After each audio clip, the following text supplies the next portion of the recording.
series of albums. Let's turn our Bibles to Isaiah 26, continuation of faith. ஏசாயா 26 அதிகாரம் வசனம் 3.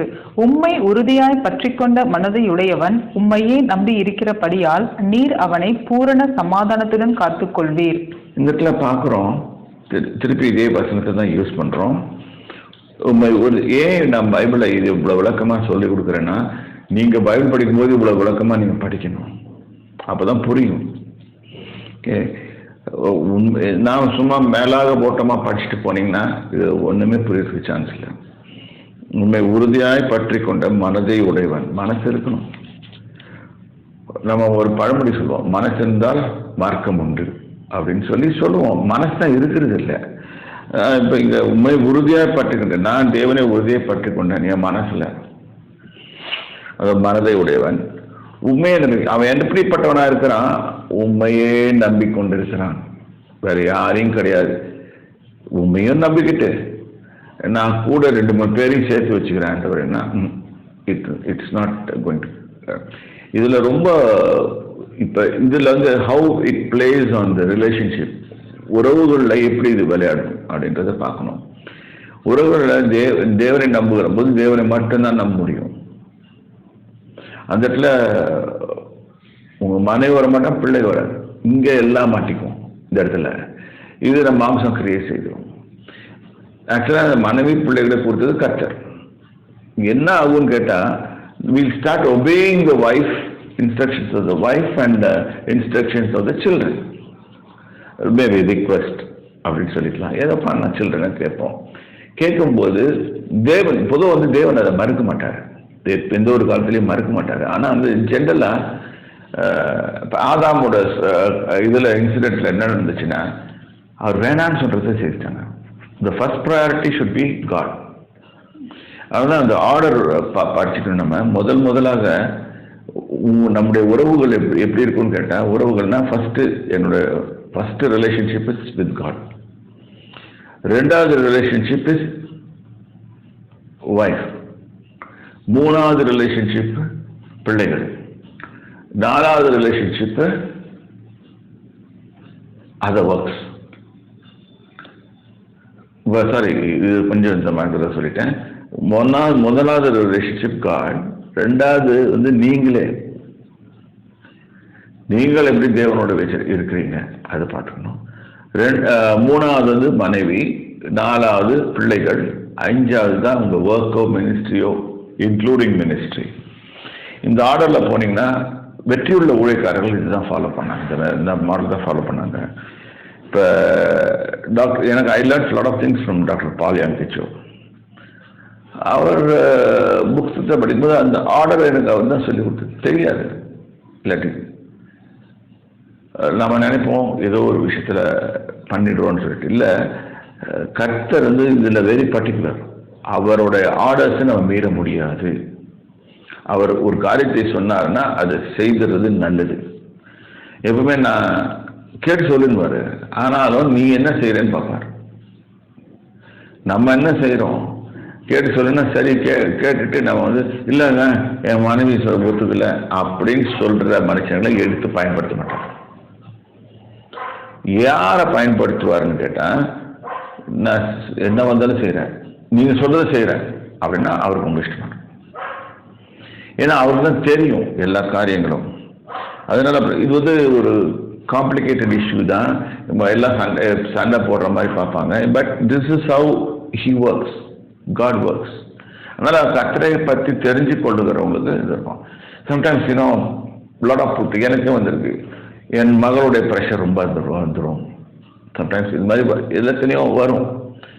ஆனாலும் கர்த்தரை முதலவே அவர் என்ன சொன்னார் அதுதான் முக்கியம். அதுக்கப்புறம் தான் ஃபர்தர் கம்ஸ். அது ஆர்டர் கொடுத்துருக்கேன்.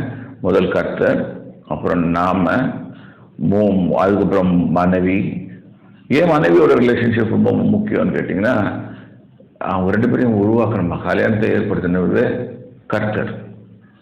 இன்னைக்கு அந்த ஆர்டரில் உருவாக்கிட்டாரு. அவர் வந்து உருவாக்குனதை மனுஷன் என்ன சொல்கிறான், கல்யாணம் என்பது மனுஷனுக்கும் நடக்கிறதுன்னு போட்டான். போட்டதில் கர்த்தர் கோபமாக இருக்கார்.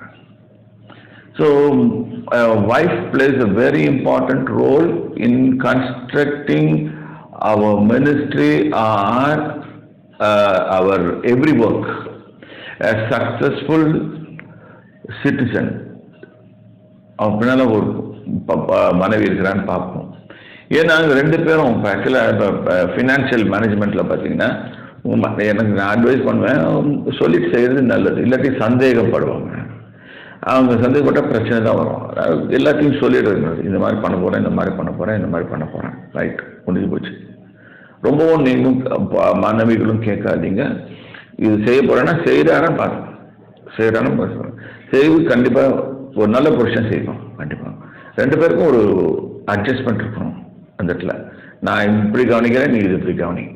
இந்த மாதிரி தான் கர்த்தர் நம்மளை அப்படி ஒரு சாத்தில் வச்சுருக்காரு. நம்மளை வச்சு இது மாதிரி தான் அவர் பார்த்து கொண்டு வருவார். அடுத்தது பிள்ளைகள் ஒரு ஆஃப்ஸ்பிரிங். அது ஆஃப்ஸ்பிரிங் கர்த்தருடைய வழியிலே நடக்க வேண்டும். இது ரொம்ப முக்கியம். இதெல்லாம் நடக்காத போதுதான் விசுவாசத்தில் ஓட்ட விடுகிறது. விசுவாசமாகிய கப்பலை சேதப்படுத்தினார்கள் வரும். இப்படிதான் நம்ம சேதப்படுத்துவோம். அலெக்சாண்டரும் விசுவாசமாக கப்பலை சேதப்படுத்தினார்கள் போட்டிருக்கோம். அவர்கள் கப்பலை சேதப்படுத்த, நம்மளும் தான் கப்பலை சேதப்படுத்துறோம். ஏன்னா நமக்கு இந்த ஃபெய்த் இல்லாதனால தான் நம்ம we trouble, shake trouble and everything. அப்போ ஓட்ட விடுவோம் ஃபெய்த்தில். நம்ம உண்மையான விசுவாசி எப்படி இருப்பான்? இந்த அடையாளம் நம்மளுக்கு வேணும் கண்டிப்பாக. இந்த இடத்துல இந்த எல்லாமே இந்த வாக்குத்தத்தை கொடுக்கறதுக்கு முன்னாடி 8வது 25 அதிகாரம் 8வது வசனத்துக்கு போங்க. ஏசாயா 25ஆம் அதிகாரம் வசனம் 8. அவர் மரணத்தை ஜெயமாக விழுங்குவார். கர்த்தராகிய தேவன் எல்லா முகங்களிலும் இருந்து கண்ணீரை துடைத்து தமது ஜனத்தின் நிந்தையை பூமியில் இராதபடிக்கு முற்றிலும் நீக்கி விடுவார். கர்த்தரே இதை சொன்னார். இந்த இடத்துல இது எதை குறிக்கிறார்னா, இது everything is Poynting towards Jesus Christ. தேவன் கொடுத்த சொல்யூஷன், மனிதனுக்கு கொடுத்த சொல்யூஷன் ஃபார் ஹிஸ் ப்ராப்ளம். மனுஷன் தவறாக ஜீவிச்சு கொண்டு வரான், அவனால் ஃபெயிலியர் ஆகுது, எல்லாம் தோற்று போனோம். யோபோட சரித்திரத்தை பார்க்குறோம், எல்லாருக்கும் நல்லா இருந்தும் ஃபெயில் ஆகுது. அப்போ நம்மளுக்கு வெற்றிக்கான ஒரு நம்மளுக்கு வெற்றியை நடத்தி கொடுக்கிறவராகிய இயேசுவை நோக்கி நம்ம பண்ணோம். அவரை அதான் பவுல் சொல்றாரு, அவரை பற்றி அறிஞ்சுக்கிட்டே போதும், எனக்கு அறிவு வேணும். என்ன அறிவு? தேவனை அறிகிற அறிவு. அதுதான் சொல்றாரு, இயேசுவை பற்றி அறிகிற அறிவு எனக்கு வேணும். அவர் என்னதான் செய்தார்? இப்ப இயேசுவை நீங்கள் இயேசு என்னை குணமாக்குகிறார் என்று நீங்கள் விசுவாசிக்க விட்டால் அவரால் ஒன்றும் செய்யல. இல்லை நான் டாக்டர் மட்டும்தான் நம்புவேன் அப்படின்னா, டாக்டர் மருந்து கொடுப்பாங்க, நல்லா சாப்பிட்டுட்டு குணமாகலாம். அதுலேயும் ப்ராசஸ் ஸ்லோவாக இருக்கும். சில பேர் நம்பவே மாட்டாங்க, கர்த்தர் குணமாக்குறாருன்னா நம்ப மாட்டாங்க. அப்போ பார்த்தீங்கன்னா இங்கே என்ன பண்ணுவாங்கன்னு கேட்டிங்கன்னா, அவங்க ஒன்லி மெடிசின். இப்போ அது மாதிரி தான் இஸ்ரேலில் ஒரு ராஜா இருந்தான், ஆசான்னு சொல்லிட்டு. அவன் என்ன பண்ணான், முழுவதுமாக வைத்தியரில் நம்புறான்.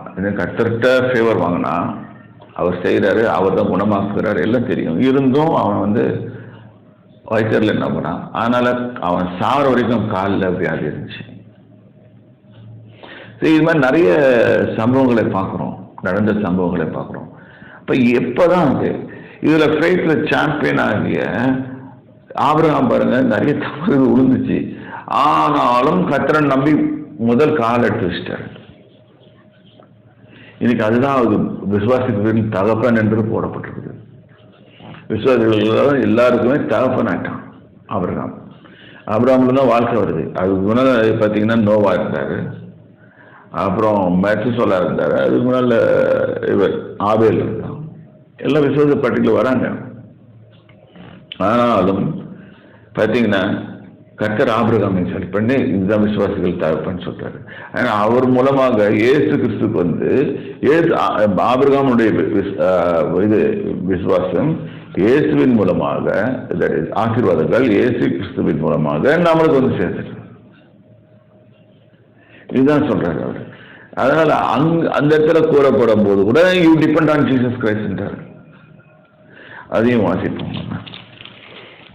கலாத்தியர் நிறைய பேர் படிச்சிருப்போம், ஆனாலும் மறந்துடுவோம். ஆக்சுவலா வாழ்க்கையில வரும்போது, பிராக்டிக்கல்ல வரும்போது 3ஆம் அதிகாரம் 14. கலாத்தியர் 3ஆம் அதிகாரம் வசனம் 14 ஆபிரகாமுக்கு உண்டான ஆசீர்வாதம் கிறிஸ்து இயேசுவினால் புறஜாதிகளுக்கு வரும்படியாகவும் ஆவியை குறித்து சொல்லப்பட்ட வாக்கு தத்தத்தை நாம் விசுவாசத்தினாலே பெரும்படியாகவும் இப்படி ஆயிற்று. கிளீனா சொல்லிட்டாரு. அந்த அப்புறம் 16வது வசனம் பாருங்க. ஆபிரகாமுக்கும் அவனுடைய சந்ததிக்கும் வாக்கு தத்தங்கள் பண்ணப்பட்டன. சந்ததிகளுக்கு என்று அநேகரை குறித்து சொல்லாமல் உன் சந்ததிக்கு என்று ஒருவனை குறித்து சொல்லியிருக்கிறார். அந்த சந்ததி கிறிஸ்துவே. எல்லா விஷயத்திலும் ப்ராப்ளம் வந்து கர்த்தர் பிளான் பண்றாரு. நாம் இயேசுவின் மூலமா தான் பூர்ணராக முடியும்.